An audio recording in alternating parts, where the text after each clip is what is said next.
So the Game Awards was last night, and it actually ended up being a very impressive show as far as announcements went. I want to talk about some of the announcements here. We got Final Fantasy VII Rebirth, Final Fantasy XVI DLC, God of War Ragnarok DLC, and Rise of the Ronin getting another look and getting a release date. Everything just looked phenomenal. So I definitely want to dive into everything that we've learned here. But before we jump in all of that, if you guys could do me a huge favor and hit that like button, subscribe if you're new, and share the video to keep the community informed. I'll start with Final Fantasy VII Rebirth. So we got another trailer for this game. It was shown in almost a way that we've never seen, right? They debuted a new song, and it was titled No Promises to Keep. This was written by Nobuo Uematsu, obviously, you know, a legend himself. He did all the music for Final Fantasy VII, the original game. But the song itself will be performed by Lauren Allred, and she did a fantastic job at the award show. So I'm looking forward to seeing how this translates to the full game. Like, I imagine they're not going to have you know, the voice actor for Aerith doing the singing, unless she's got a really good singing voice. But from the sounds of it, that looks like the direction they'd be going in with this, and it looks great, man. Like, the song sounded great, the trailer looked great, but we got a lot of other looks at the extended trailer, which was even more interesting. But I want to talk about the new things that we saw here. We obviously got a first look at Sid Highwind, and we also got a look at Vincent Valentine, and we saw the return of Marlene and Biggs. And there's a lot of questions and very little answers from this trailer. Obviously, it's not following the same path as the original Final Fantasy VII. So even though, you know, some of you might be saying, well, it's a remake, why is any of this surprising? Well, it really is very different from the original. But we also got to look at some of the regions of the world. We got to look at Gold Saucer. Looks amazing. Couldn't imagine a better looking Gold Saucer. We saw Coral Prison, and both of these locations just look phenomenal and definitely exceeded all my expectations. We did see again Vincent Valentine, Sid Highwind, we saw Dyne, we saw Dio, we saw Dr. Cheiron, just another character in the game getting more of a deeper look with the remake. Solemn Gus is another one that's getting a look, and this was the Kingpin of Coral Prison. Obviously, I don't want to get too deep into the weeds of what everything is, because some of you may not be up to date with everything that happened with FF7. Maybe you want to go into Rebirth surprised, and maybe you haven't played Remake. So I want to kind of keep it light in terms of deep discussions. That's not really what we do here. Obviously, Biggs got another look as well, and there's a lot around that in terms of the story and the plot and where that's going. In terms of combat, we saw more synergy. Tax, Cloud, and Aerith's Firework Blade, which looks just crazy.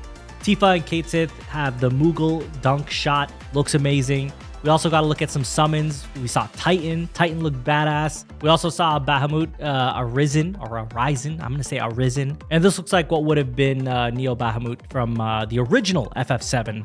And obviously just looks fantastic. Like, a lot of this game just, oh man, the way they made so much of this game look is phenomenal.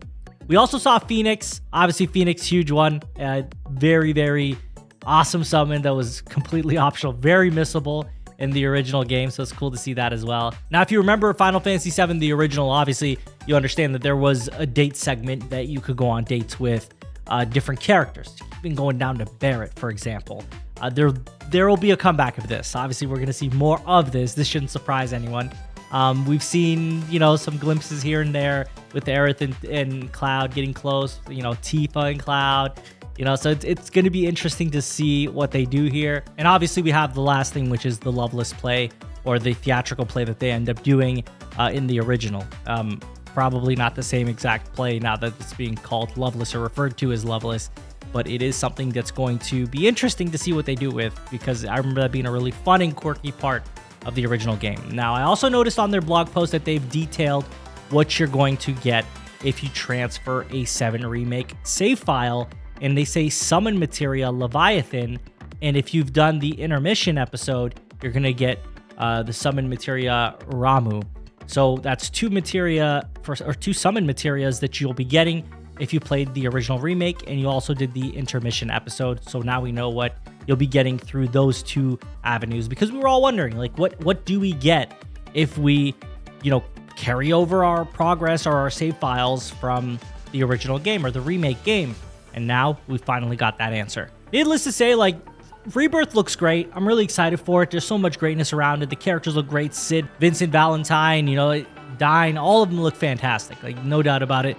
they really blew my expectations away in terms of the character design and everything. So really looking forward to what they do there. But I also want to talk about Final Fantasy 16. You know, they got the DLC shadow dropped last night.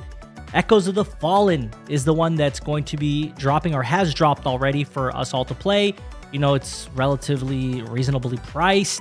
And then the Rising Tide will be coming in spring of 2024. And so what shocked me was that we got a shadow drop for Echoes of the Fallen, and then the Rising Tide is coming so soon after, which is spring 2024. And there's a lot of question in here about what's going on. You know, what does this DLC entail? And they describe Echoes of the Fallen as a whole new story with battles, weapons, accessories, level cap increases, and more. They say for players who have completed the required quests, this new adventure begins before the base game's final battle. As strange dark crystals begin to circulate on the black market, players will follow Clive and his friends during their investigations as they encounter a group of suspicious traders, leading them to a long-abandoned fallen tower known as the Sage Spire. There, they will unravel the terrible secrets that wait within them. There is also a special bonus item for purchasing Echoes of the Fallen or the expansion pass. You will get a Buster Sword, allowing Clive to wield Cloud Strife's weapon. Obviously, we're just talking about FF7. And the Away 1987 Orchestrion Roll, which allows a chiptune version of the song Away to be played as background music in the Hideaway. So those are going to be the extras that you get for buying the DLC. Now, the Rising Tide is set to release in 2024, spring, and they will be bringing new challenges and more, including the confrontation between Clive and the legendary icon Leviathan. We talked about this previously, you know, before we even knew they were doing DLC. There was a lot of speculation that, oh, they could be bringing Leviathan. Leviathan could be the one. That could be it. And sure enough, the DLC does include Leviathan. So it'll be interesting to see what they do there. Obviously, there's a lot more to these DLCs that, you know, we're not necessarily going to dive into right now. Like, obviously, the Omega fight, for example. There's a big Omega fight that is typically a very difficult boss battle. There's 2 phases to that. And there's a lot. There's so much in this. And I'm sure we'll explore more once I experience it for myself. And probably going to hit you guys with a review on that one, because I'm really loving Final Fantasy 16. Now let's talk about God of War Ragnarok Valhalla DLC that shocked everybody. Like, nobody was expecting this. We expected DLC, but did we expect this? Absolutely not. They also gave us an update on the sales. 15 million units worldwide across PS4 and 5 of Ragnarok have been sold as of November 19th, which is incredible. Fantastic feat. And this Ragnarok DLC, or the Valhalla DLC, will be releasing on December 12th. And it's going to be free, absolutely free to everybody who owns God of War Ragnarok. And they say that this will be an epilogue to the events of God of War Ragnarok that follows Kratos on a deeply personal and reflective journey. It's set after the decisive battle against Odin and Atreus' departure. Kratos has seen a path for himself that he never thought possible before. Brought to the mysterious shores of Valhalla, accompanied only by Mimir, Kratos will enter its unknown depths to overcome trials within himself and face echoes of his past. So, the combat is going to be very different. This isn't going to be your typical God of War. Here's a story segment. You know, here's some, you know, a chunk of story, and you're just going to play through it. No, it's going to be the God of War gameplay, and it's going to be blended with some fresh experimental elements that are inspired by the roguelite genre. So, very much a replayable experience that you play over and over again. They describe it as an experience that you go through and you collect new upgrades and weapons and all that stuff, and you build your character up. And if you die, you restart that. So it's going to very much be a replayable experience. Also, there's going to be difficulty settings, right? So you'll be able to play on an easier difficulty and ramp that up as you get better at the game as well. So a lot of reason to play this on top of it just being free. Obviously, very enticing. Now, lastly, Rise of the Ronin. Not much to say about this one, but they gave us a new trailer. It's releasing March 22nd, 2024, and pre-orders will be available from December 14th, 2023. It's going to be an interesting game. I mean, the trailer looks great. It looks awesome. I'm excited for it. There's not too much to delve into here unless we're going to really break it down, which is just like, this is not the video for that. But it looks good. And they've also revealed the digital deluxe edition that comes with some DLC. You know, the Bando Warrior armor set, the Japanese formal wear set, Iga Ninja's staff, the Toyokuni paired swords, I think I'm saying it right, digital soundtrack and digital art book with some other pre-order bonuses. Like, there's there's a lot here. There's a lot here for the digital deluxe edition, but game looks good, and I'm glad we got a release date for it finally. But that pretty much covers the most hype announcements for me personally for the Game Awards. Let me know what you guys are looking forward to most out of everything that you saw at the TGAs. Did you guys even find this show to be impressive? Please leave your thoughts in the comments. As always, if you enjoyed the video, hit that like button. If you did not enjoy the video, hit the dislike button. Subscribe if you're new, and share the video to keep the community informed. I thank you all for watching. Take care.